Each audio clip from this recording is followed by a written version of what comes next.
Most conversation about fintech focuses on the product, the fundraising, and then the growth numbers. We are going inside the work that no one sees, the beliefs that get tested. I overestimated brilliance and corporate experience. And I was seeing press releases. Fundraisers weren't so much too. It was maybe 100K, 200K. So in my mind, I thought, oh, okay, some of these guys are younger than myself now, and I should too be able to get funding. Just like that. On this episode of When Everything Changed podcast, we look at Babatunde Akin Moses, who walked out of PwC with a decade of consulting behind him and the certainty that he understood how Nigeria's fintech ecosystem worked. And somebody said, is this a safe or a price round? And I didn't know what a safe was. His company, Sycamore, turned 7 this year, built entirely in the gap between what he believed and what turned out to be true. I think there's a lot of chaos. Externally, it looks smooth. It's not because it's smooth sailing fallacy. Who do you blame? Number one, I always blame myself first. Most conversation about fintech focuses on the product, the fundraising, and then the growth numbers. Okay. But this is going in a very different direction. We are going inside the work that no one sees. Yeah. The beliefs that get tested. Okay. And the version of leadership that does not make it to the press releases. Sure. To surface who really Babatunde Akin Moses is. Okay. But first of all, thank you so much for joining me on PwC podcast. Pleasure to be here. Great. So every founder starts with the model in their head, right? When you look at it, a set of things they are quite, starting about in terms of understanding of the world, building, and whatnot, right? And when I think about you as a person, as a founder and a builder, when you started, what did you believe would guarantee you success? I think I overestimated brilliance and corporate experience. I am actually, I guess it has just changed a bit. So I always wanted to be an entrepreneur, right? My name is always at like 17. I remember specifically because there are a few things that sort of led to that. But my own model was you go and work, get experience in a good place. And because you are intelligent, hardworking, and you have good experience in a good place, when you are leaving, people would see that credibility and they would support you, support being funding, customers, and all of that, right? And it turns out that that wasn't enough. It was helpful, but it wasn't sufficient. And cognitive intelligence is also, how would I say, what you don't know, you don't know. From a perspective of, I had an interview recently, and I told somebody that I didn't understand how funding and fintech worked a lot. You needed to understand the ecosystem. What I mean by ecosystem? Ecosystem players. Ecosystem being founders, investors, hubs/accelerators, I put them in one bucket, and the media, right? Those 4 elements, I didn't understand how well you needed to understand how they interconnect. And thank God it's you. All attempts to sort of work with Tech Points, the other tech something, it all fell flat, right? Because in my mind, I just kept saying, sometimes I just see stories, and you didn't really understand how those stories got there, the relationship people had built with the newsroom over time.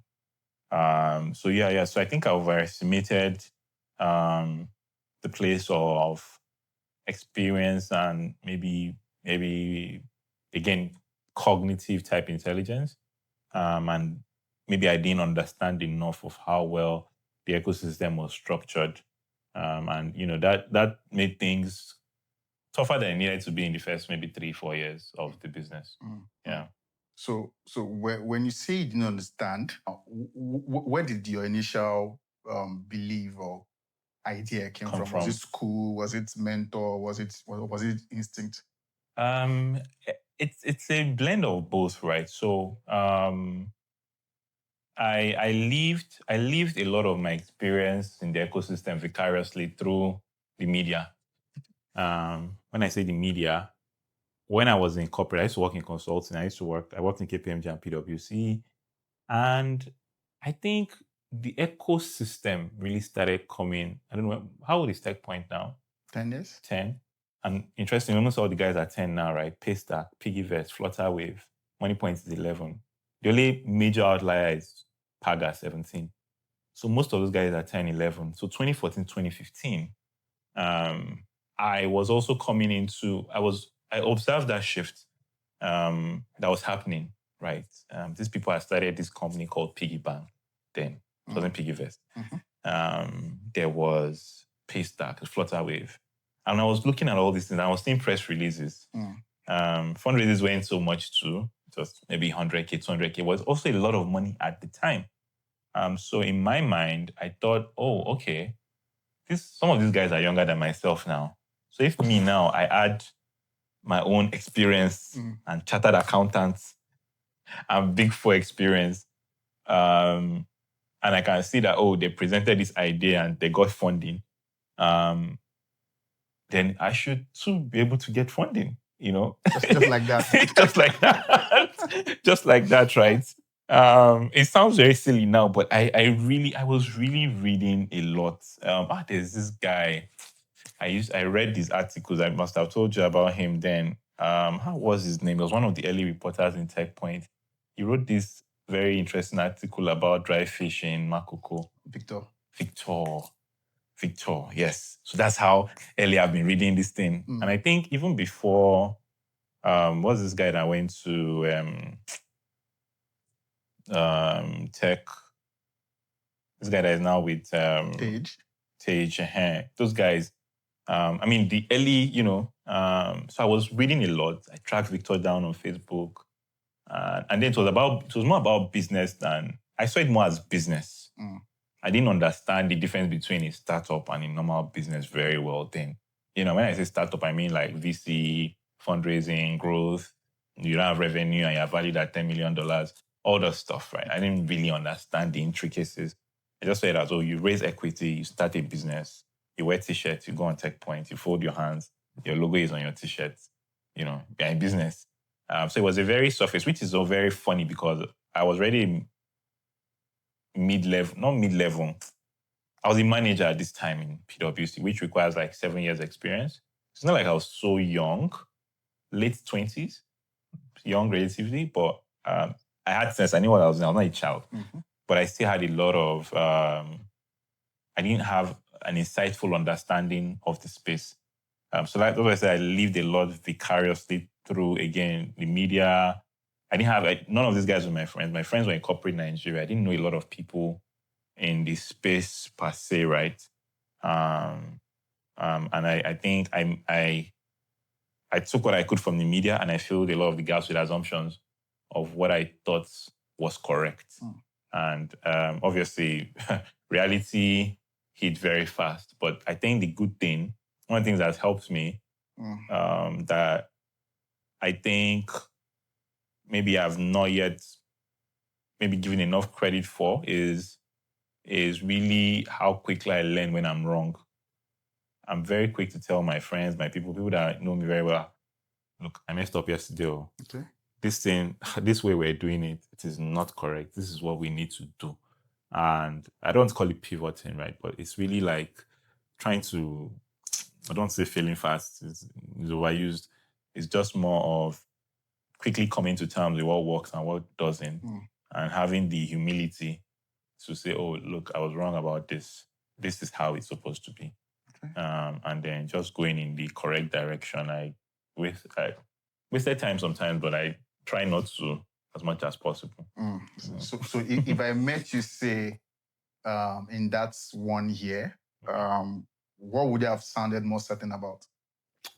I've always been an optimistic person. So I think I've always believed that it will work out well eventually. And I'm not really sure where that belief comes from, right? But if you check most of my social media profile, one of the first things you see is optimist. avid believer in the Nigerian dream. I always get a lot of flack for that because a lot of people don't seem to like the country for understandable reasons, I guess. But I've always just believed that, and maybe that comes from also parental upbringing. Both my parents are very optimistic people. I was very young when my mom gave me the power of positive thinking, probably 13 or 14. All this very positive thinking, how to influence people. Those are the kind of books my mom gave me. I was very young. So those things sort of had some sort of impact. So no matter how rough things were, even if there's no money, my mind is just like, always look for the sort of positive aspect. So I never had like some sort of doom or gloom. So to answer your question specifically, I just had that belief somehow that I'll be fine, no matter how bad or rough thing. Interesting that you say that, because you just taken us through those very early assumptions and early years of your interaction with the beginning part of you being a builder and whatnot, right? But I mean, I see this all the time. There's always that moment. Sometimes it's very quiet, sometimes it's very loud, right? Anyone could hear it. And sometimes it accumulates so slowly that you could almost miss it. But there's always a moment. That's one thing for sure. Sometimes when you look at those moments, that's where you also begin to see where the reality then sets in. Yeah. So for you, what was that moment? It's hard to pick one particular one, like you said. Okay. I think generally I'm generally more of a slow burn kind of guy than one big aha moment. So what do I mean? Sometimes it takes me a while to sort of come into a particular realization of something. And that's because I like data in terms of logic, but I also like imagination. So when I have data, I like to let it simmer for a while before I draw a conclusion. There was a particular, again, so many. I can summarize it into like two broad experiences. So maybe one, we were invited to pitch somewhere, and somebody said, "Is this a safe or a price round?" And I didn't know what a safe was. This was supposed to be me. Again, I consider myself a smart person. At least I thought I was smart and knowledgeable. I'm smart, yeah, but I didn't know that. I didn't know what a safe was. And I'm like, And I went back and I was like, oh, today you actually don't know this thing. Business already starting. There was business employees. I didn't know what a safe was. And, that was a big realization in terms of how much I didn't know about, anything ecosystem.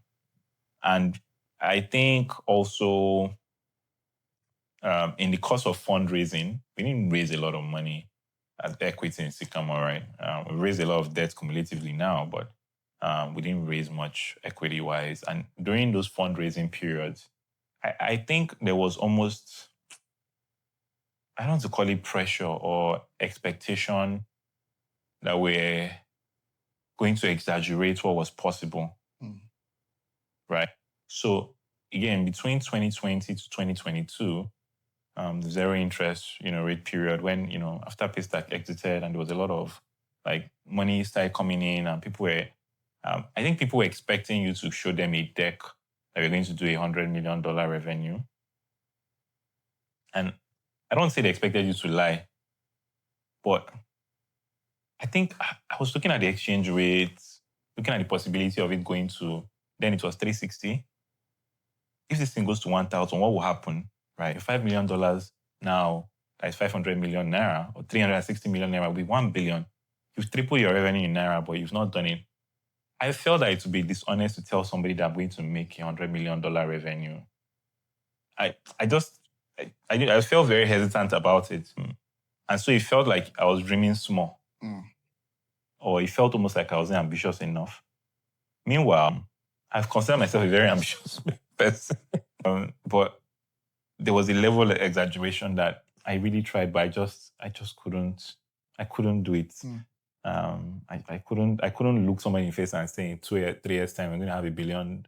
And again, maybe it's also a failure of imagination. It's possible. Maybe I was dreaming too small. I can concede to that. And maybe it's also the business model of what we're doing. Maybe it didn't provide a sufficient enough, whatever, to achieve the kind of numbers a lot of people. So a lot of people we spoke to, they didn't find the business exciting enough to want to put money behind. This was like 2020, 2019, 2020. Okay. I was hoping people would see that, we were serious. We were concerned about revenue. We're concerned about profit.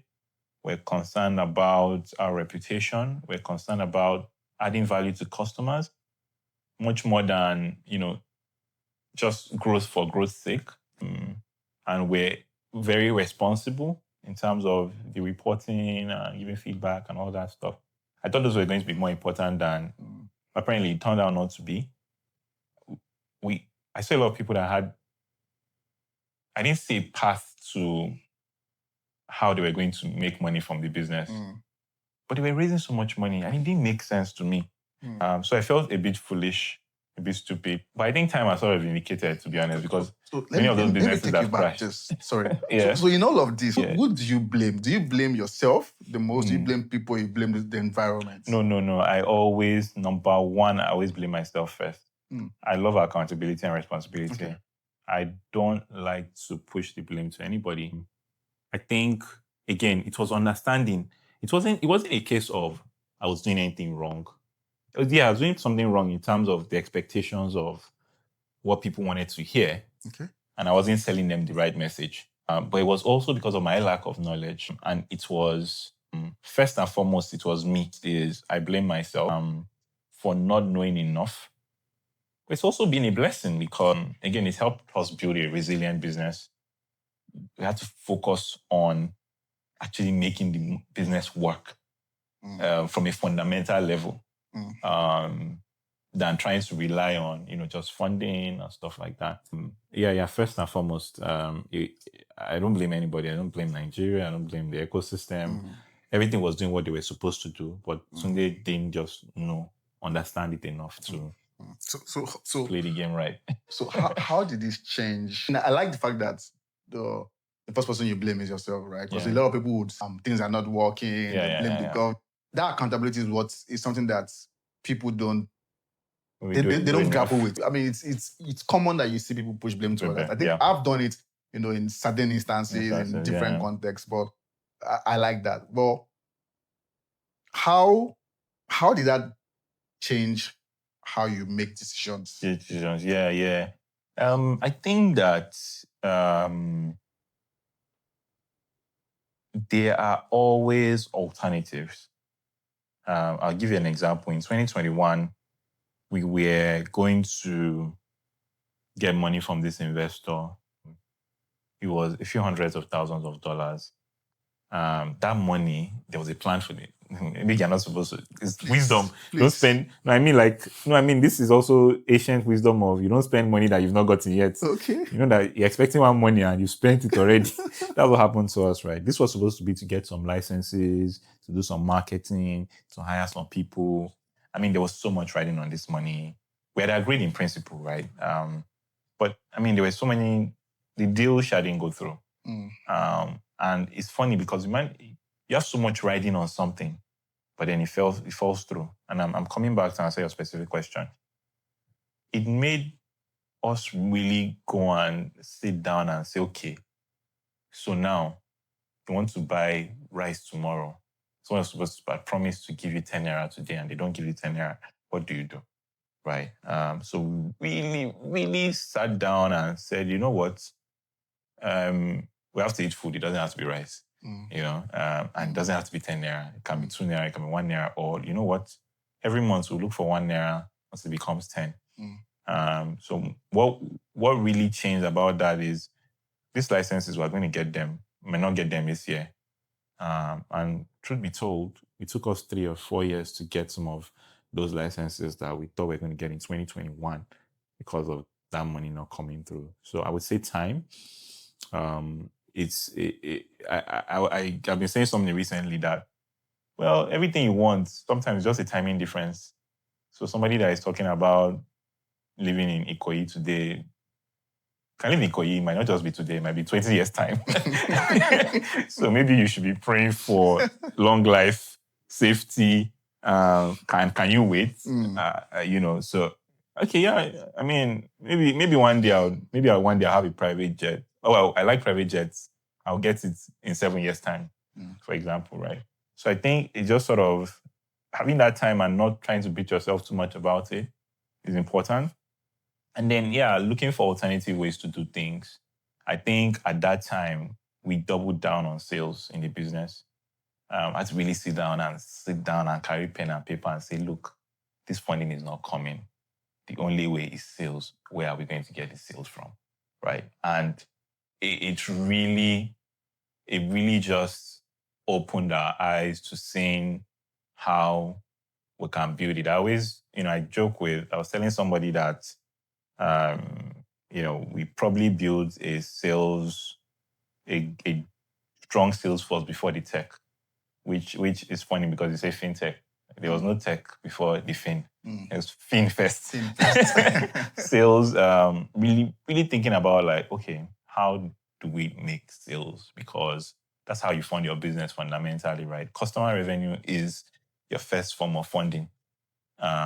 If you have enough customer revenue, you might not grow as fast as somebody that is giving $100 million today, but you will also not die. If the revenue is enough, you pay salaries, and you keep that enough, you retain some money and you grow. So we said, okay, shift from a funding first strategy to a revenue first strategy, and really doubling down on that, right? And it wasn't easy. It's easy to say now. I can imagine because I know sales is very hard. Yes. It wasn't easy, but it was possible. It's possible, and I think once that mindset just changed, that okay, this is the way we are going. You're not looking back. Leave these funders. Let me not use some language here. Just leave them alone, and let's face this. I think the universe sort of conspires to help you when you have that sort of vision and direction and clarity. And like I told you earlier, as we were discussing, social media turned out to be a blessing in ways that I couldn't have foreseen. I can't believe it, honestly. So many sales that came from social media. I don't consider myself a salesperson, but I made sales, a lot of it. And I just thankful for being able to get past that period, because there are times we thought the business was going to close down. Interesting. Before Sycamore, there was a different chapter, something that didn't work as it was supposed to, and not because it was a bad idea, but because it had to do with something that was diagnosed beyond just a bad idea. I'm curious, what exactly did this teach you? Was it a vision mismatch or an execution problem? A little bit of both, to be honest. So this was very early. This was 2014. It was a laundry business. It was a partnership with someone. And the goal then was to be the first full online laundry service. Very funny. So the whole idea was you go to the website, you log in, you put, I have 5 shirts, tell you the price per shirt, trousers, towels, whatever it was, then you get your full invoice. In fact, the person that built it, we made the person send an instant email, the person's email for the invoice, and text message. So as you placed your order, you get an invoice, and then you would also get an email with the invoice too. And somebody was supposed to come and pick it up from your house, go and do it, and then bring it back. It's 2014. There was no Paystack. There was no Flutterwave.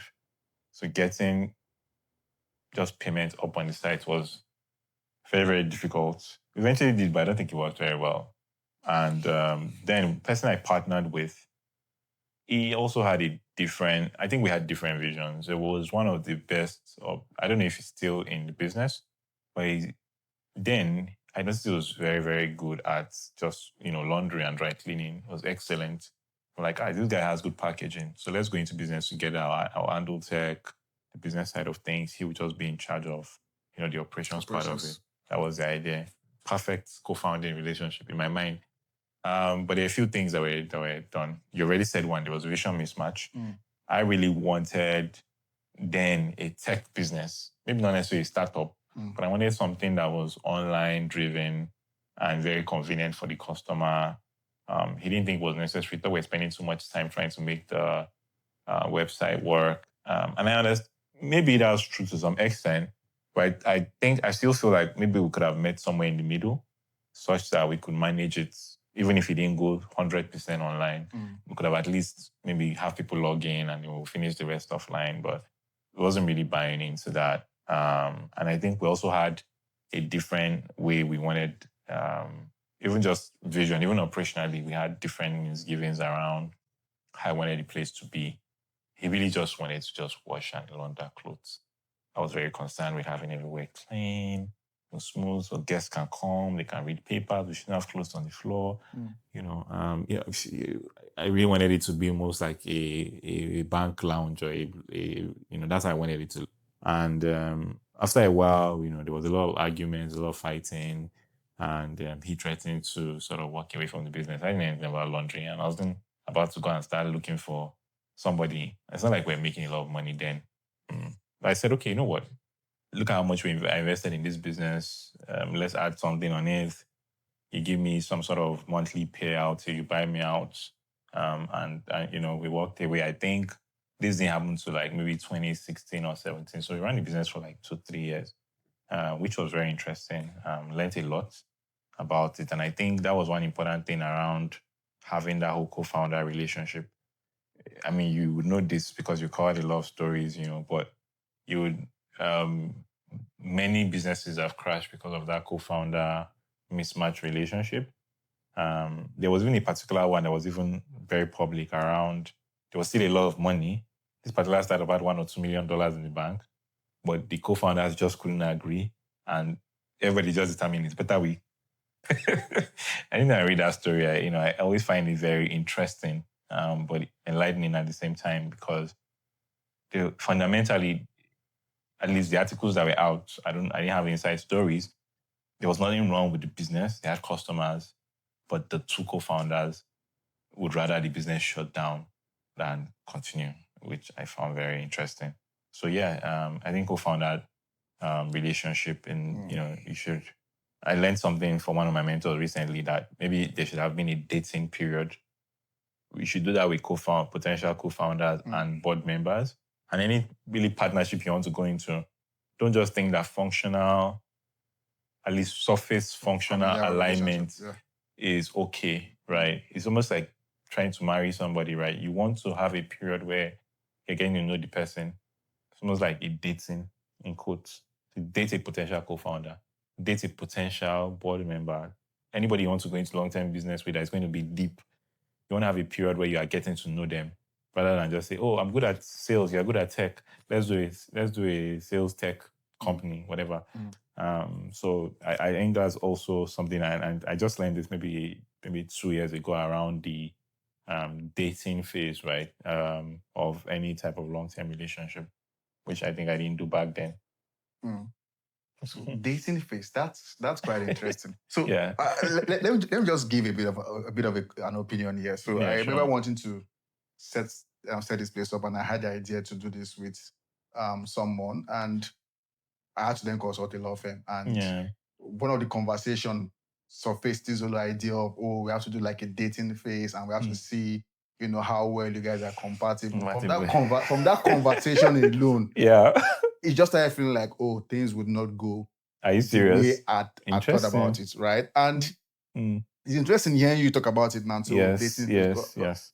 I mean, we didn't go deep down into what that would look like. But from the little conversation, I was able to understand that, it's going to take a process. Yes. Right? And that process, I just knew that, with this person, it's not going to work. Yeah. So I mean, even though you didn't have that kind of structure or arrangement, like, I'm just curious, like the moment you knew that you both wanted separate things. Yeah, I think I knew early on. Okay. But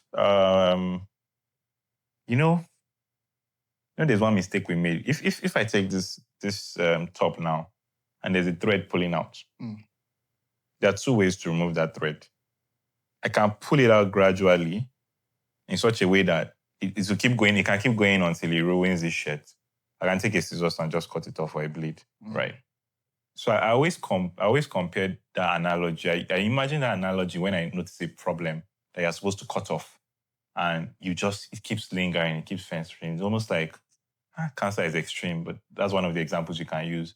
Or you think like a bad employee, you know that this person is not a good fit. And it's not a question of you're not sure. Sometimes you're not sure, you want to test, but sometimes you know, but you don't have the courage, you don't have the guts or the willingness or willpower, whatever you call it, to make that decision, to cut the thread off, but you're pulling it gradually and it's spoiling the shirt more and more, right? So I knew, but I didn't have the courage to face it. In strategy, one of, it's a strategy book I really like. It's called Good Strategy, Bad Strategy by Richard Rumelt. He says one of the problems with strategy is the unwillingness to face the problem. You just keep putting it off. I'll do it tomorrow. I'm not ready for this conversation. And I face that problem. I face that problem even today. I've seen some problems. They're like, look, you need to look at this problem, tackle it, solve it. But because you're unwilling to face it head on, it keeps festering. And in this case, I didn't have the courage to do it. I was unwilling to do it. I procrastinated, whatever reason you can give, all the reasons you can think of. I was guilty until this guy came and said he was leaving. That's when I'm like, leaving, I'm not going to run it, you were part of the people that inspired me to even run it because of how good you were. I saw an opportunity for us to make this bigger with, hopefully I could have brought some managerial and business and networking with my people, my friends that I knew that would pay for this. So do you want to have the business? We have a lot of assets. We had machines. We had a vehicle. We had a boss house delivering clothes. Whoa. We invested, the money that I hardly had. How much was my salary in 2014, right? So we made that investment. So I said, you know what? Just take it. You're still going to do this anyway as they are going. So, and interestingly, one of the reasons why he said he couldn't work with me was he thought I was harsh. He thought I was strict and I was talking rudely at him. I was being harsh. And I found that very, very surprising. So you've known me for a few years. I think harsh is one of the last, or strict, one of the feedback I get from a lot of my mentors is, I even need to be more stern, I need to be more strict. So hearing somebody say that I was too harsh, I found it strange. Anyways, that's what I can use. I'm like, okay, so it's not just a good match, and I've known since. So if you're helping me make that decision, then it's good. But I think I've known since, but I was unwilling to face the problem head on. So how then do you test for alignment with someone you want to commit to? Yeah, I think that it is not. I think that it is not. I think there's no silver bullet solution, and there's no one way to look at it. Two things, right? One is you could have a structured testing period, or what I can call a mini project. So the best way, if it's a co-founding relationship, you want to look for an opportunity to work with the person. Employment contracts are provided us with a good probation period, every employment, normal confirmation or whatever, right? That one is already baked into your contract. I think for everybody else, you either find a mini project to work on to see if you guys work well together, something temporary, a start and a stop date, or you go into it and you go into it with the mind that it doesn't have to last forever. And I say this now because I was reading Otedola's book, and I see how hard it was for him to find the CEO, right? He talked about all the people he went through. He's someone that had resources. He had network. He's someone that could reach the president. He's someone that could have... Money wasn't the object. Network wasn't the object, but he needed a good fit. He had to go through several people that he employed not just probation, right? He employed this person, observed them, they did it. He had to move. And he kept going. And so people ask even this for employees, I've tried. I'm looking for an engineer, a CTO, or a salesperson. I can't find the right person. What do you advise? Obviously, definitely, depending on the context, there is specific advice that can be given. Yeah. But sometimes you might just have to go through the emotions until you get the right person. Again, silver bullets, another analogy, right? Silver bullets versus lead bullets, where, sometimes you want like one very smooth answer to a problem. Like, I'll just say, I did this, then Sycamore became this. It's a lie. It's like sales, patch it, tech, patch it, marketing, legal, and you're just, many, many things. It's rare. It happens to some people, but it's rare that there's just one single solution. Sometimes you have to go through multiple iterations before you get something, and multiple partners. Interesting. Thanks for sharing that. So I want to go into something that, I personally would call scaling illusion. Okay. Right. And this is typically the idea. So when you look at things from the outside, right, and we're talking about growth here, growth, means momentum. You're seeing numbers go up, you're seeing, you're getting bigger coverage, things are increasing and all of that, right? And all of this typically is from the outside, right? Yeah. And then from the inside, it's a different experience altogether, right? They say growth surfaces problems that you didn't know you could handle, right? Yeah. So I'm just trying to understand with you as a founder running Sycamore in this case here, what does growth look like publicly versus privately? Yeah, I think publicly, so we've had a very good story in terms of organic growth. Probably not the most popular fintech, but a lot of people have watched our rise. We became 7 this year. And because I share stories every single anniversary, I talk about, when we were in my house, I posted pictures. When we moved to our smaller office, as we kept moving to bigger offices, I kept posting it. So there's a lot of people assume a lot of things went smoothly. Okay. And thankfully, in the last 2 years, we've been in news for very good reasons. One is NSIA investments, when Silicon Valley, Cascade of funding, notes, can you continue smooth? I think there's a lot of chaos. Externally, it looks smooth and, great, organic growth. Tell me about it. But internally, it's a lot of chaos. So I remember asking a founder recently that, is every founder really managing this amount of chaos, at the back? Because it's there's so many things that you're trying to manage. I enjoy it sometimes. I enjoy it a lot of times, actually, because I like to do multiple things. When I say multiple, I like being engaged in things that challenge the problem-solving skills, but sometimes it can get overwhelming. So let's just talk about maybe 5 different things that can happen in a single day. I watched one of your episodes. Fola was here. He talked about asking for a increase in pay, and he was expecting maybe a double, and it was giving 15% or something. But he later understood why, right? And that happened to me before. There's somebody that I really liked. Many people actually, and they come and expect something, but you can only give so much, because sometimes they forget that they are in a place where we have over 100 people. A lot of people expect the same thing. The business would die if we do it for everybody. So sometimes they become resentful, and you can see it, that this person that was happy, nice, this person thought you intentionally hurt them. So you've had a conversation about why you can't give somebody 80% raise that day. That same day, CBN releases a regulation that changes something that you've been doing. That same day, there is a fine from Arcon about something you posted on social media. That same day, there's a customer that is angry because the person called and maybe person felt somebody was rude to them, right? And, maybe you went into a meeting. Let me just give you an example. You went into a meeting that you couldn't use your phone. Remember, we're not using our phones now. And I come out and I'm seeing 10 WhatsApp messages. 10 important ones, probably more than that. And all these things are there, and everybody's saying it's urgent, it's urgent, it's urgent, it's urgent, it's urgent, it's urgent. And you're like, you know. So you get into crisis resolution mode, solving multiple things.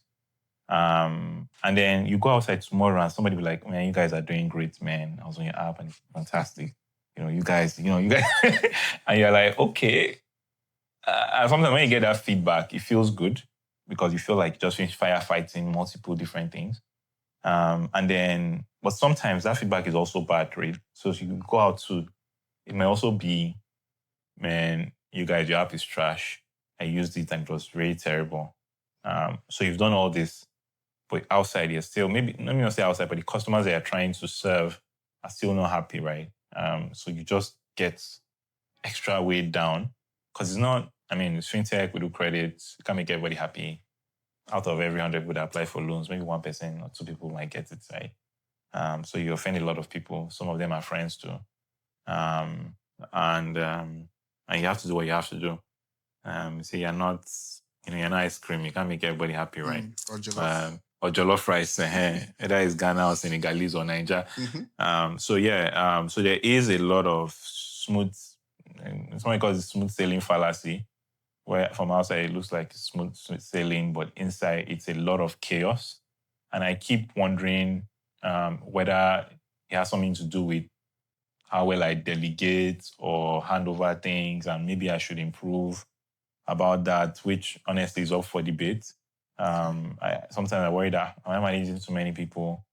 I just reading about the CEO of NVIDIA. He manages 60 people directly. He has how many thousand employees? I can't remember, but he manages 60 people. And they've been telling him to change. And it's like, no, this is what he's going to do. He's been CEO for more than 30 years. Jensen Wang, and he's like, no, this is how he likes to manage. And I'm like, or more. So I think it's smooth sailing outside, it's chaos inside. So, when you talk about all of the chaos that come from, you trying to manage public expectation versus private internal chaos or collapse, it makes me wonder if there's a certain kind of what's the word now? Makes me wonder if there's a certain kind of chaos that comes with growth, or certain kind of problems that come with growth. Yeah, no, absolutely, definitely. There's no doubt about that. I think that there is growing pains. Definitely. I think that if you try to stretch a rubber band, the farther you stretch it, the more stress, it undergoes. So managing more people, managing a different type of expectation. When I say, at some point, I wouldn't have cared about Sycamore public experience. Nobody knew Sycamore a few years ago, right? Now more people do, and there's actually more stakeholders now. A lot of people that we are responsible for, those people are, 25th salary drops. It's something we take very seriously. So obviously more people are growing. There are more departments. There are more units.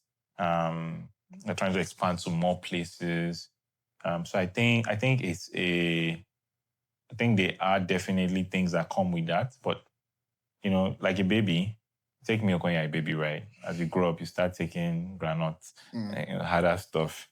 So I would want to see it like, as you grow, you also want to increase your capacity. But you have to be very deliberate in increasing your capacity because things are sort of evolving.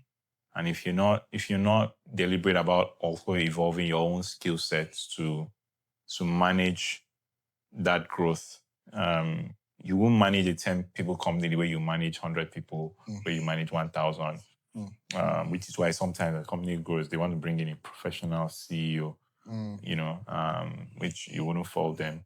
But it just says if stakeholders feel like, oh, this person is not evolving with the growth of the company, then in every builder's journey, and I think you've mentioned something that's very close to this in the past, where it's always a debate between structure versus hustle and all of that, right? At the beginning, it feels like as if you're hustling, right? Yep. And you're just going, right? Going, Nothing really defining what should make things fit, how things should work, and all of that, right? So my question here is this, right? When you say structure, right, what are the components? Is it, I mean, I don't want to list them out, right? What are the components for you? Yeah. I mean, structure for a business, there are many dimensions to it. Again, I've written about this before. I wish I could remember that in my write-up.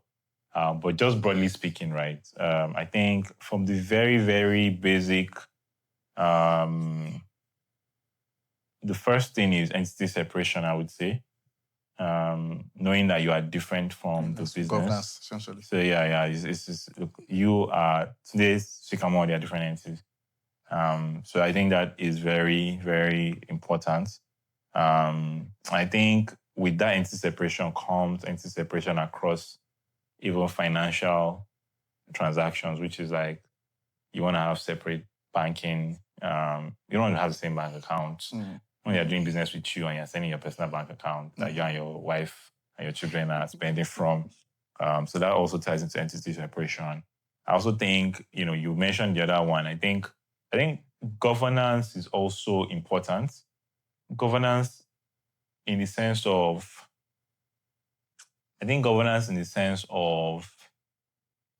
a way to be accountable. Okay.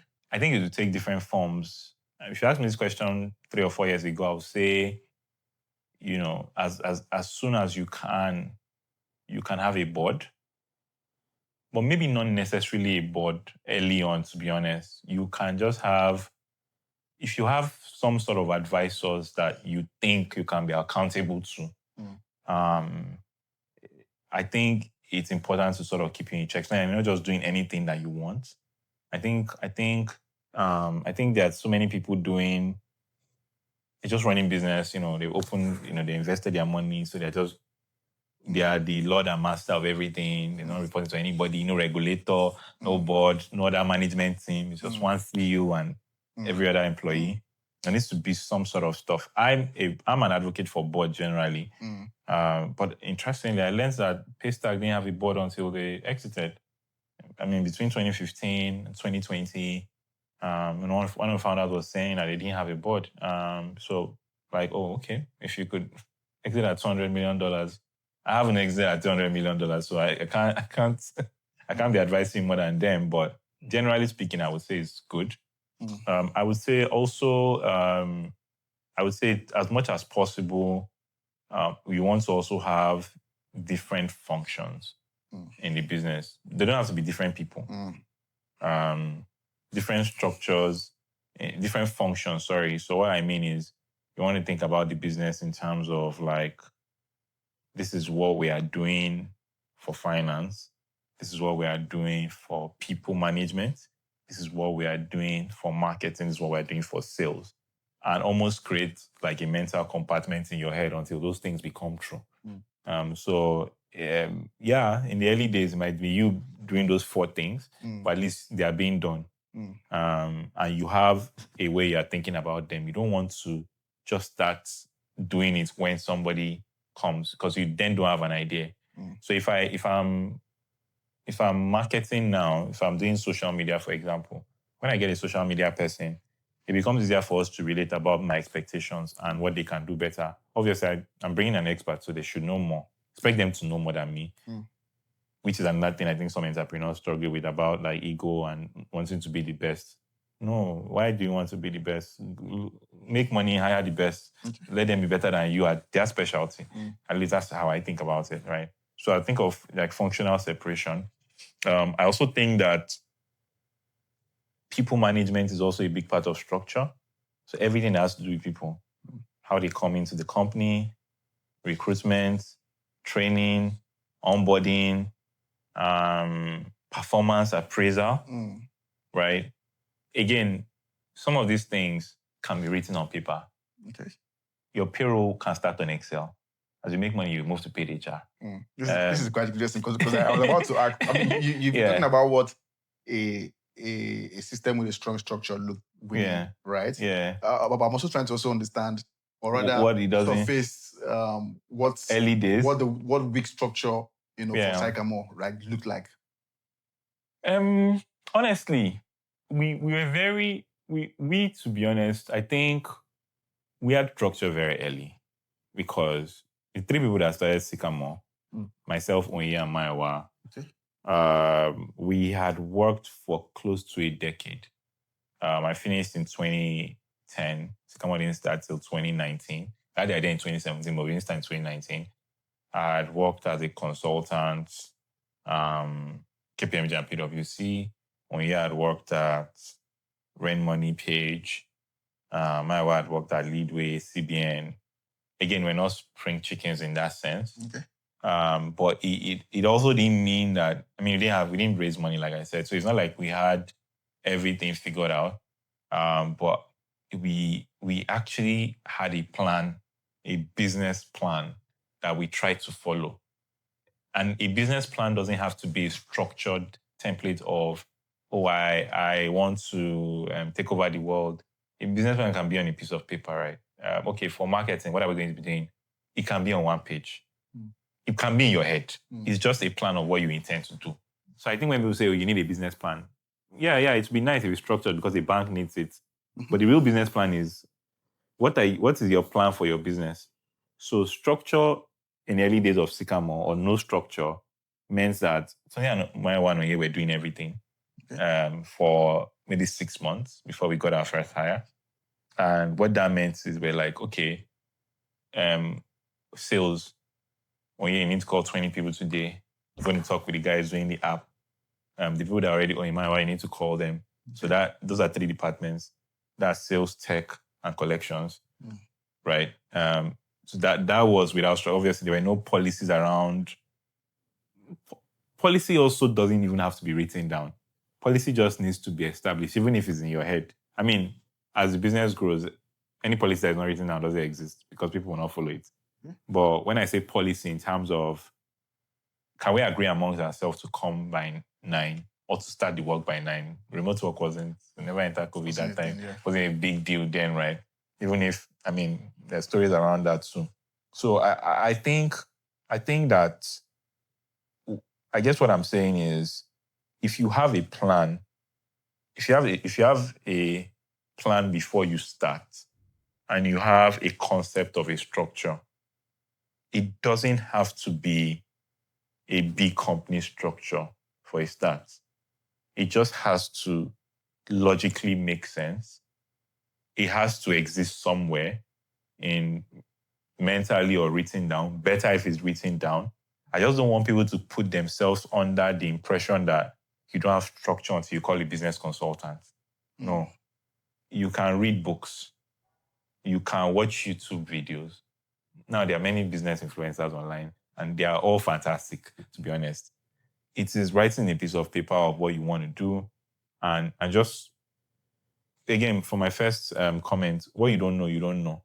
So you have to be deliberate about getting the knowledge of what structure actually means, right? Business. Yeah, for your business. If you want to start selling goat meat packaged, you need to get NAFDAC approval. No matter how you claim to be unstructured or uneducated, there are certain standards you need to put in place before NAFDAC will give you, no matter how rudimentary you think. If you want it to be packaged and be in supermarkets, if you want to, I don't think people on the roadside need that. But if you want to, even if you just want to brand it and you want a supermarket to carry it, NAFDAC number is good for you. NAFDAC is going to require you to have certain things. If you've never done it before, 2 ways. You're going to learn about it, or you ask people, or you can't pay consultants, right? It will demand that you put structure, whether you want to call it structure or not, right? So structure really is a system that enables something to happen, right? However informal or formal, it's not suits that determine structure. It is not Ivy League education. It is a system that is established, agreed, and that should be able to elevate whatever that you are doing. It's just a very, very rudimentary way of saying it, but I would want to put that, because I'm not substance over form. If you don't address it as a substance, people would tend to think that, oh, no, I don't have 5 departments, therefore I don't have structure. That's not true, right? The 5 departments, you can be the 5 departments initially. You can set up 5 emails. You respond as marketing. You respond as finance when somebody sends you invoice. You respond as legal when somebody sends you an email, right? So you just, need to think about it from, a very first principles perspective. So let's go into trusts versus tech.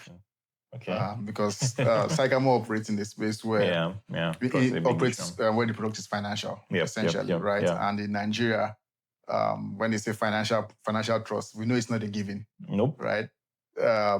It's not trust. That thing trust is something that can be earned easily and then lost very quickly, very fast. Yep. So when did you realize that technology was not a product with Sycamore?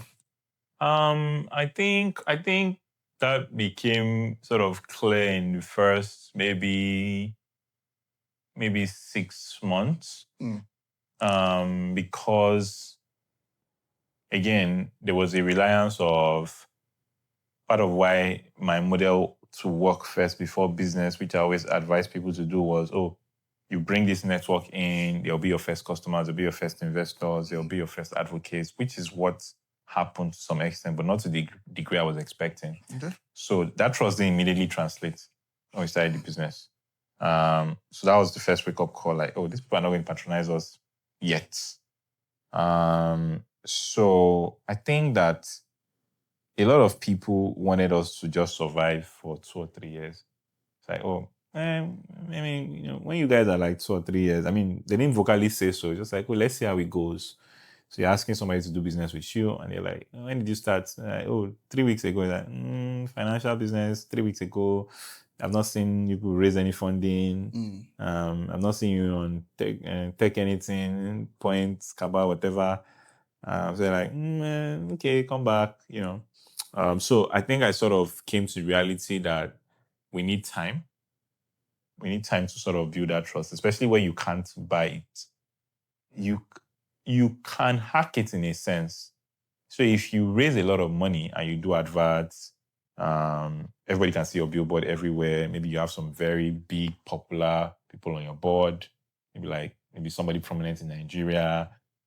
On TV. You can shorten the time in terms of how fast people accept you. Because it's like you're everywhere.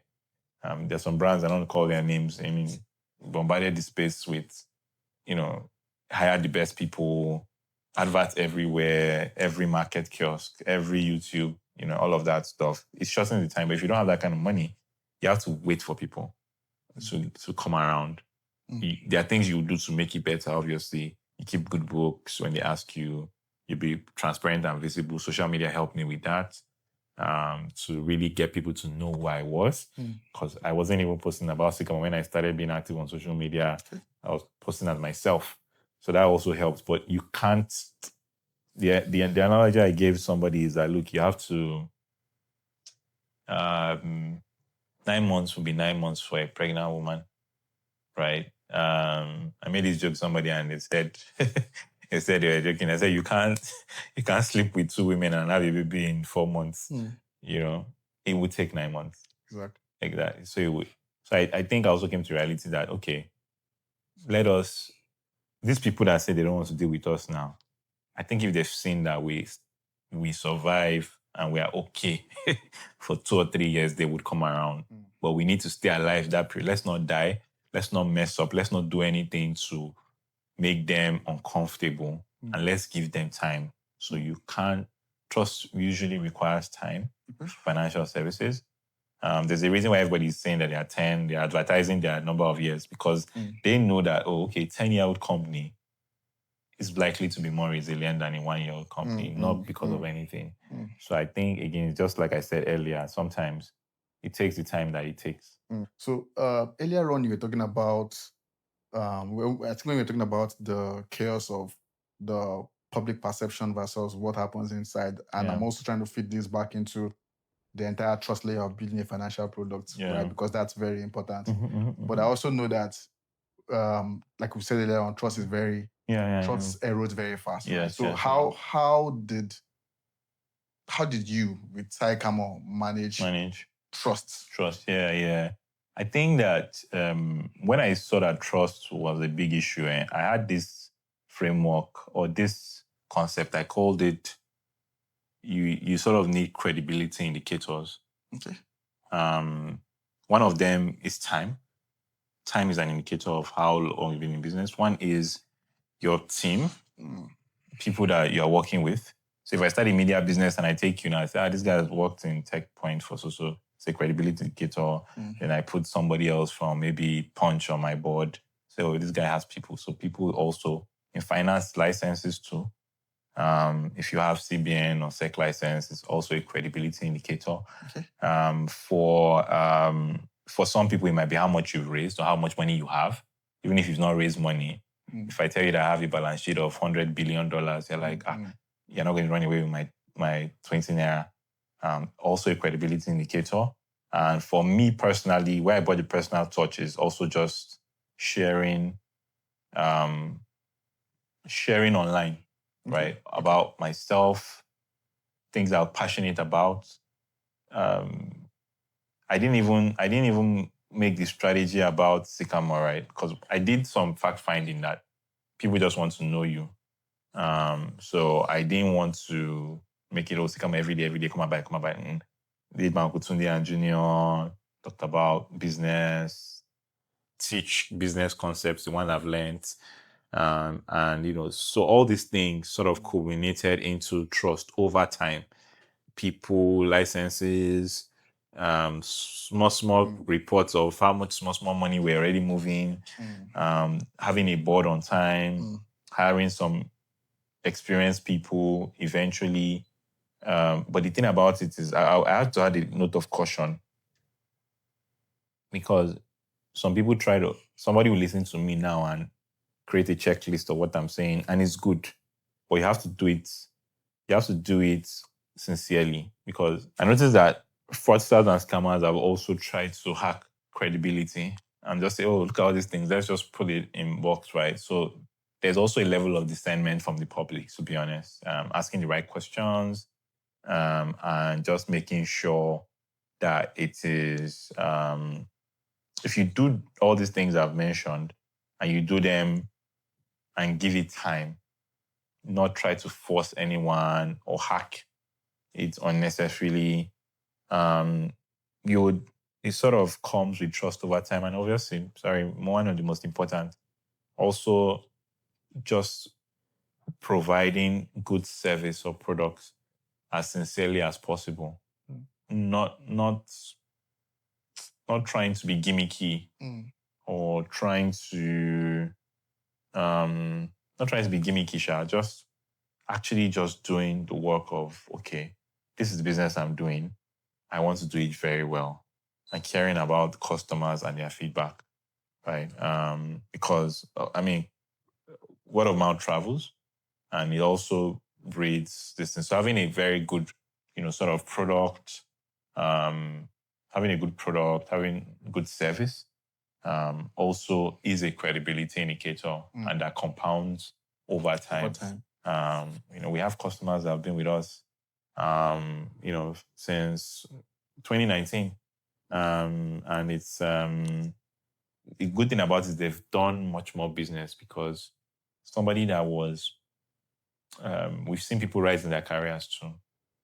Somebody who was mid-level manager is now a director in their company, can now quadruple businesses they're doing with same us, right? So that also compounds. Just I think for the outsider, it's just to be discerning, so that you don't fall victim to somebody that is trying to falsely present credibility. Interesting. So I like the fact that you were able to layer a lot of things within this whole trust element, because we look at it from usually one angle, or we say, we just pick one and all of that. So when you talked about the fact that even fraudsters understand these very principles. Yes. It's always how to find. It's always how to what's the word? It's always how to then use it, to the detriment of the audience or the users. So I like that. So I think it's good that you're able to, to spread all of the different, trust layers. So I think I'll just go to like some part of my conclusion Yeah, sure. question, but I know you've been very, and I appreciate you. I appreciate you for sitting down, having this conversation, because I've really unpacked a lot from all of the things that you've said. Okay. All right, and I want to talk about maturity because they say maturity will always creep in, right? As long as you're doing the right thing, right? Yeah. And so there's a version of you that existed at the beginning of all of this journey, right? And certain things certain things you've measured over time. We looked at certain things you probably even worried about, at the beginning, and certain things you probably even took for granted, right, as a person, right? Yeah. But again, years and insights are always like a reminder of how far you've come and all of that. So I'm curious, what does progress mean for you, compared to years ago, 6-7 years ago? I think progress should be benchmarked against the standard you've set for yourself. And maybe against where you were maybe yesterday. What does that mean in actual practice? Yeah, I mean, so there are different ways to think about it. If I think about it in different categories, you think about personally, you have personal goals that you set for yourself. Maybe you say, for you, progress means married with 10 kids. If you have 2 kids now and you didn't have 2 kids yesterday, maybe that's progress for you, right? So personally, if you think about that, if you think about it even quantitatively, it could also just be quality. I have this ritual that me and my wife, we've been doing for a while now. We watch movies every Thursday night. And why I like that is also because it doesn't have to be a cinema. We can watch a movie at home, right? We just make sure that, look, every Thursday night we must watch a movie together. That's good. It's not an argument around whether it's her or me. We alternate it. You pick the movie this week. Okay. I'll pick the movie next week. I should probably try that. You tried it. No, it's very nice, actually. It's very nice. So we're talking about something recently, and we just okay, on Thursday, this is what we watch. Just nice one. So that I think, because that didn't exist at some point in our relationship. Okay. Having that now is progress in that regard. And it's those little things. That's for that. I think for business, similar. And I use my words very carefully when I said the standard that you've set. And I say that because, again, back to 2020, 2020, 2021, when people were raising money, and when there was pressure on my part, like, God, is it that I'm not as smart as I thought? Is it that I don't know what I'm doing? Why are these boys just collecting and girls collecting 10, 15, $20 million? And but I've sort of understood that everybody's race is different. I know they say this a lot, but honestly, it's the truth. It's the truth. In the sense of, what were we doing? I've seen our revenue grow year on year. And I always make this joke about, I can't tell you the specific figures, but I feel like every year in the business, there's an average bank balance we have. And I always make a joke that I've seen that number increase every single year by a much significant number than I can imagine. And that number is small to some people. I was listening to one of the prominent Fintech CEOs in one of the podcasts, talk about how they're processing billions of dollars or trillions. I'm like, man, that's inspiring. I'll get there someday. No pressure. Am I making progress? Yes. Because last week, my bank balance was 1M, now it's 1.1. You're processing $100 billion. I'm happy for you, man. You're inspiring me. And I would love to get to that point someday if I have to. But I want to always set against the standard. And I think it's also handling disappointments better. It's also progress.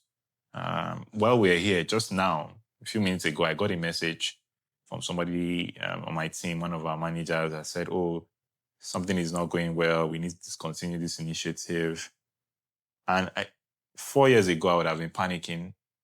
And I've been like, oh, more this thing. Why? I just saw it. I just asked a few questions. Oh, okay. What's the amount involved?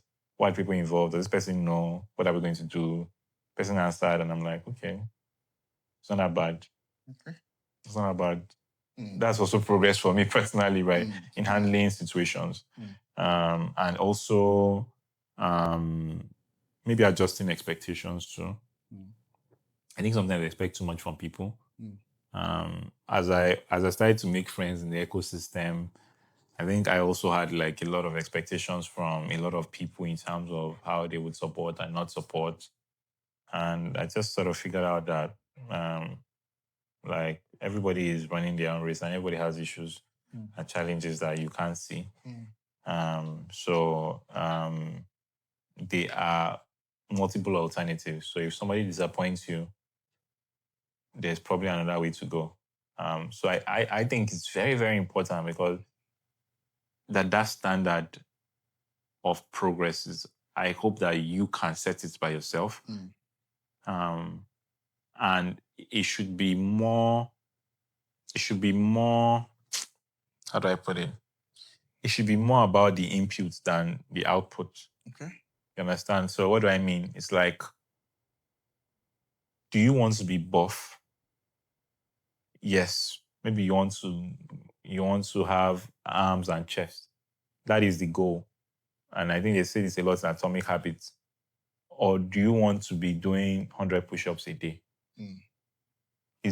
If you are doing 100, 200 push-ups a day, whatever amount, or you're doing, even if it's 2 or 3 push-ups a day, that's a better way to track your progress than waiting till you get biceps. That's interesting because I was about to ask what you measure differently today. So what I measure differently is just the input of whatever we are doing. So I was telling somebody, I was sitting with one of my younger friends today. He asked me for my 5-year plan. And I said, we kicked off the first phase of the 5-year plan. I think maybe we've achieved maybe 3 or 4% of what we want to do in the next 5 years. But I'm very happy because that first 3-4% is a very big milestone, right? Because we've sort of laid out like a very interesting roadmap. Like, these are the things we're going to do. They're like maybe like 70 things. We've done one. Yes, we'll do another one tomorrow. So we've ticked one. I'm very happy that we've done one. I'm like, okay, so we're making progress. So as long as I'm putting, if I'm doing what I'm supposed to do today to help me to get to that big destination, no matter how little, it's progress. And I say that because I've been discouraged by people in the past that want to have you over-index on that big goal or criticize how you are doing it. Why are you writing like this on social media? Why are you making your presentation like this? Why are you doing it? You just keep doing it till you get better, right? You make some mistakes today, keep going. So it's more momentum in the input of whatever thing that you are trying to do. So tracking progress is contextual based on whatever you are measuring. But it should be based, I think it should be based on the input. Okay. So if you were to summarize your biggest shift in one sentence, what would that be? I would say biggest shift. Mindset shift. Mindset shift. In one sentence. One sentence is hard though. But I think I would say as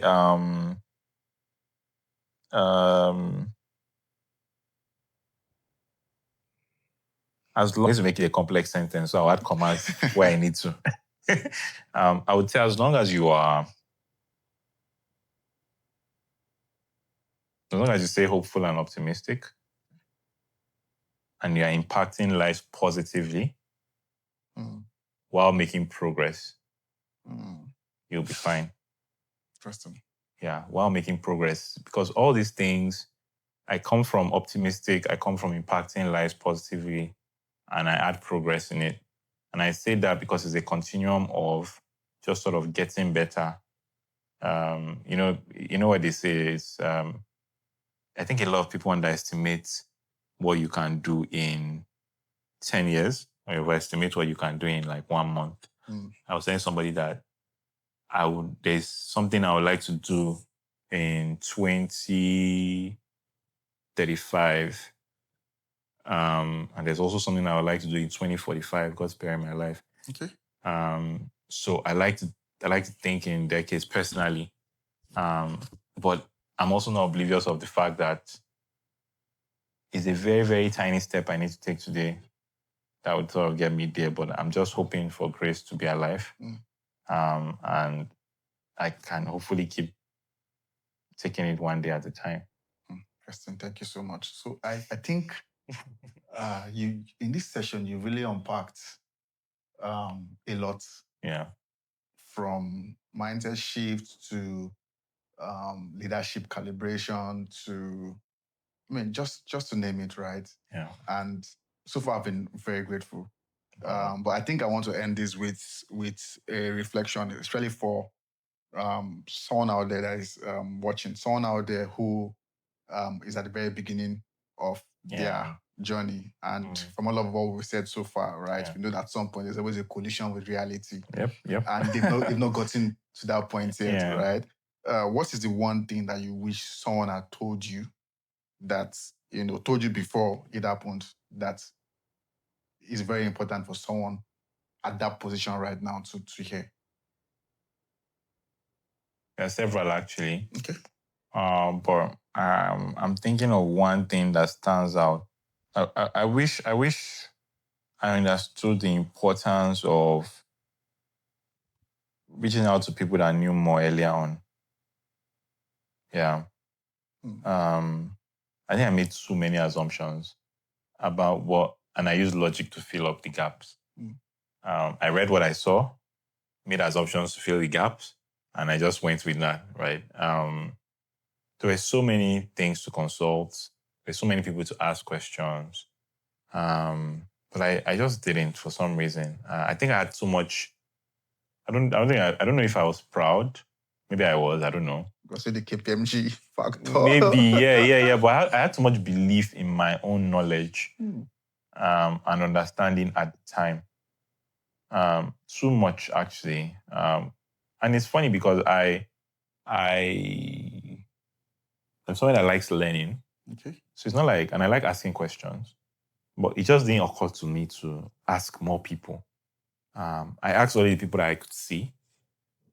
It never occurred to me to deliberately reach out. Oh, this person is doing this. Let me ask more questions and find out more. Let me learn more.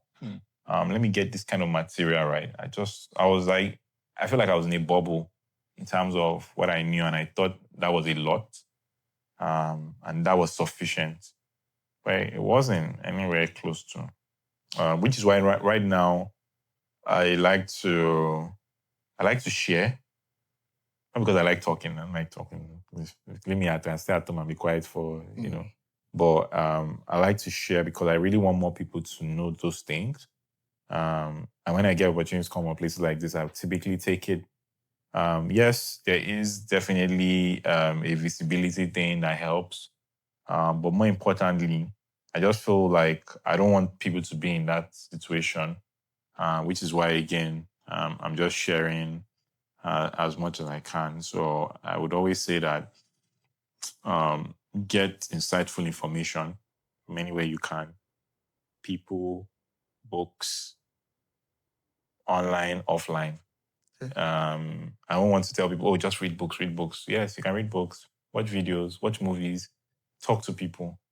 You have to broaden your sources of insight and information and try to get it as deliberately as possible. If you can, right? I spoke to people, but I just spoke to people that were easy to reach. I think I could have done a lot more in terms of broadening my sphere of knowledge and understanding at the time. And I wouldn't want to see somebody else make that mistake, if I can call it that. Thank you so much, Babatunde Akin Moses. I really enjoyed this conversation, and I really enjoyed the the honesty that you brought to, because that's something that is very rare, and Thank you. you really brought that out. So thank you so much. Thank you.